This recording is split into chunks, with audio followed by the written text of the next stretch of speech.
CRPF బలగాలను వెంటనే ఉపసంహరించుకోవాలి, నాగార్జున సాగర్ను తెలంగాణ రాష్ట్ర ప్రభుత్వ ఆధీనంలో తీసుకోవాలని మన శాసనసభలో కూడా తీర్మానం చేశాం.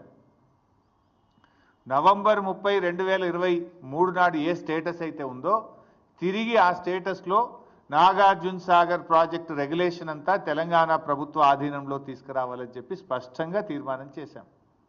ఏమైంది మరి? తీర్మానం చేసి ఏడాది అయింది.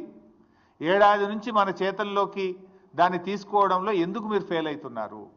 నిజంగా అది మన చేతిలో ఉంటే కుడికాలం నుంచి 10,000 క్యూసెక్కులు రోజు వాళ్ళు తీసుకుపోరు కదా. ఆ రెగ్యులేషన్ మీ చేతిలో ఉంటుంది కదా.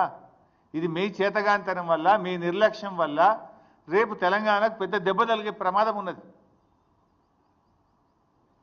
ఇవాళ సాగర్ కేంద్ర బలగాల ఆధీనంలో ఉన్నప్పుడు కేంద్ర అనుమతి లేకుండా ఇష్టారాజ్యంగా నీళ్లు తరలించుకుపోతా ఉన్నారు. ఈ విషయాన్ని మరి నువ్వు కేంద్ర ప్రభుత్వాన్ని అడగవు, చంద్రబాబు నాయుడును అడగవు. అంటే నీకు చంద్రబాబు నాయుడు అడగాలంటే నీకు ధైర్యం సరిపోతలేదు, కేంద్ర ప్రభుత్వాన్ని అడిగే దమ్ము నీకు లేదు. ఇప్పుడు అక్కడ ఉన్నది ఏంది? సిఆర్పిఎఫ్ బలగాలు. ఎవరి అవి? కేంద్ర ప్రభుత్వమి. అది ఎవరు రెగ్యులేట్ చేయాలి? కేఆర్ఎంబి. అది ఎవరి ఆధీనంలో ఉంది? కేంద్ర ప్రభుత్వ ఆధీనంలో ఉంది. Then why are you not asking? అటు కేంద్రాన్ని అడిగే దమ్ము లేదు, చంద్రబాబుని అడిగే ధైర్యం లేదు నీకు.